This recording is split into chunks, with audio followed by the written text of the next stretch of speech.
আসসালামু আলাইকুম প্রিয় ভিউয়ার্স। বসন্তের দুপুরে হঠাৎ এক পলক বৃষ্টি, দেখতেও ভালো লাগছে। বৃষ্টির আগ মুহূর্তে একটু হালকা হিমেল হাওয়া ছিল, পরে আবার ঝুমঝাম করে বৃষ্টি নেমে গেছে। এই বৃষ্টিটাই কিন্তু গরম আসার আগে হয়। প্রতি শীত শেষে এরকম করে গরম আসে, গরম আসার আগে এরকম বৃষ্টি হয়। যাই হোক প্রিয় ভিউয়ার্স, মন অনেক খারাপ। আজকে রান্নাঘরে চলে আসছি আপনাদের মাঝে একটা ছোট্ট পরিসরে রান্নার ব্লগ নিয়ে।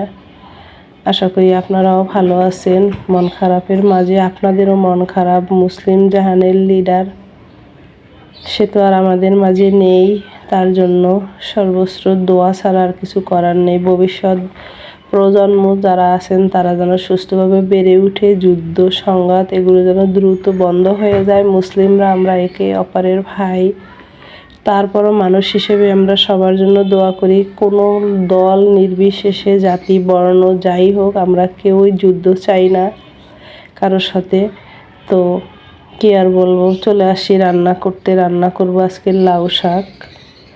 তো প্রিয় ভিউয়ার্স দেখুন, লাউ শাক রান্না করব আজকের কাটাকুটি দিয়ে। এই যে দুইটা বড় রুই মাছের মাথা, লেজ কাটা ছিল আমার কাছে, এগুলো ধুয়ে ফ্রেশ করে নিয়েছি। এখন স্বাদ মতো লবণ দিয়ে দেব হলুদ পাউডার, মরিচ পাউডার। আর মাছ ভাজার সময় একটু আগে মাখানোর সঙ্গে একটু তেল দিয়ে দিলে মাছটা ভাজার সময় ছিটে ফুটে উঠে না গরম তেল। তো তাই আমি হলুদ পাউডার, মরিচ পাউডারের সঙ্গে একটু সয়াবিন তেলও দিয়ে দেব প্রিয় ভিউয়ার্স, তাহলে মাছ ভাজার সঙ্গে আর ছিটে উঠবে না।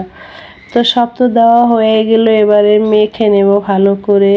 তো প্রিয় ভিউয়ার্স, আমরা যেই দল করি বাংলাদেশের রাজনীতিতে, আমরা সবাই যেন মিলেমিশে থাকি। কেউ কারো শত্রু হয়ে, কারো শত্রুতার বশে কাউকে ক্ষতি করা, মারামারি করা, কারো প্রতি আক্রোশ একদম চেপে বসে রাখা, এগুলো করা ঠিক না, আর আপনারা করবেন না। আর একটা কথা, এই যে ইরানের যুদ্ধের ভিতরে কিন্তু এখন আবার গ্যাসের দাম বেড়ে যাবে। তো যদি সাধ্যে থাকে কারো, তাহলে এখন একটু গ্যাস কিনে মজুত করে রাখতে পারেন। এখন একটু কম আছে, কয়েকদিনের মধ্যে দেখবেন গ্যাসের দাম চড়া হয়ে যাবে আবার। তো পারলে একটু গ্যাস কিনে রাখবেন। ওই অল্প যা থাকে তার থেকে এক বোতল বেশি রাখলেই তো হয়। আর হিসাব করে রান্না বান্না করবেন। রান্নার ঘরে খাবার দাবার যেটুক লাগে, এর বাইরে আর দরকার নেই, কারণ দেশের অবস্থা ভালো না। এমনিতেই হিসাব করে চলা উচিত। আন্তর্জাতিক সব জায়গায় এখন হাহাকার, টাকার বাজারের, খাদ্যের। তো মিলিয়ে মিশিয়ে সবাই আমরা হিসাব করে চলবো। হিসাব করে চললে, মনে বন্ধুত্ব থাকলে, সবাই সবার প্রতি ভালোবাসা থাকলে আর যুদ্ধে জড়াতে হয় না। কি আর বলার প্রিয় ভিউয়ার্স। এই দেখুন, মাছের কাটাকুটি সব মেখে রেস্ট করে এবার ভেজে নিচ্ছি অল্প অল্প করে। আর কিছু মাথা ভেজে নিয়েছি, এখন লেজ কাটাকুটি রয়েছে, এগুলো ভাজাভাজি করব। এর সঙ্গে মাছ আছে কিছুটা। তো সবগুলো এতগুলো হয়েছে আমার দুইটা মাছের কাটাকুটি। এটা দিয়ে সবজি রান্না করলে বা যে কোনো সবজি, মাছ বা যে কোনো শাক পাতা রান্না করলে কিন্তু খেতে দারুণ লাগে কাটাকুটি দিয়ে। যাই হোক, পেঁয়াজ মশলাপাতি তেলের উপরে কষিয়ে কাটা কোটা দিয়ে প্রথম কষিয়ে নিচ্ছি। কিছু কাটা আর কিছু কাটা দেব শাকের উপরে। আর সবগুলো তো ভাজা হয়েই গেছে, মাছের মাথা, লেজ, কাটা মাছ সবগুলো। এখন জাস্ট এইটা কষানো হয়ে গেলে এর উপরে ওই আলু আর শাকের ডাঁটা দিয়ে দেব।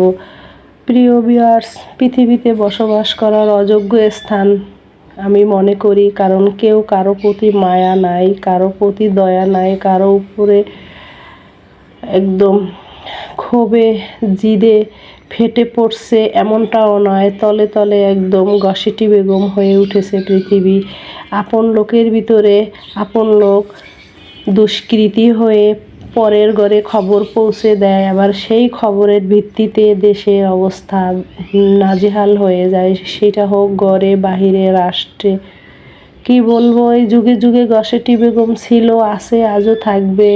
চুপ করে থাকবে, আবার ভূত করে বের হয়ে ক্ষতি করে দেবে। এই হলো দেশের অবস্থা।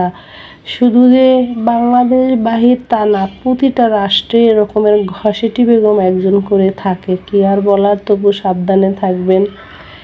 জন্মাতে দিবেন না ঘসেটি বেগম। আর যা হয়েছে হয়েছে, সামনের দিনগুলিতে যেন কেউ বিপদগ্রস্ত হয়ে যুদ্ধ ঘোষণা না করে সেই দোয়া করবেন। ভবিষ্যৎদের জন্য, এদের জন্য দোয়া করবেন, এদের ভবিষ্যতের জন্য দোয়া করবেন। এই আর কি বলবো। তো মাছ দিয়ে দিচ্ছি উপর থেকে, শাকের কষানোর পরে ঝোল দিয়ে শাক পাতা দিয়ে উপর থেকে বাকি কাটাকুটি মাছগুলো দিয়ে ঢাকা দিয়ে রান্না করব 2-3 মিনিট। প্রিয় ভিউয়ার্স, আমার কথায় কেউ মন খারাপ করবেন না। যে যে ধর্মেরই হন না কেন, ঘরে ঘরে ঘসেটি বেগম জন্মাতে দিবেন না। ওদের জন্য দোয়া করবেন, ওদের দেশ রাষ্ট্র, আমাদের মুসলিম জাহানদের সবাই যেন ভালো থাকে বিধর্মীরাও যেন, কারণ কেউ যেন কারোর সঙ্গে যুদ্ধে না জড়ায়। কি দরকার? দিন শেষে এক আকাশের নিচে এক সৃষ্টিকর্তারই আমরা সৃষ্টি, আর সৃষ্টির মালিকই ভালো করে বুঝবেন, বিচার করবেন। নিজের হাতে দায়ভার সব কিছু তুলে নিলে তো আর হয় না, তাই না? কি আর বলবো প্রিয় ভিউয়ার্স, মনটা খারাপের মাঝে তো রান্না খাওয়া, রমজান মাস চলছে, করতে হবে। এইটা সেহরির জন্য রান্না হচ্ছে।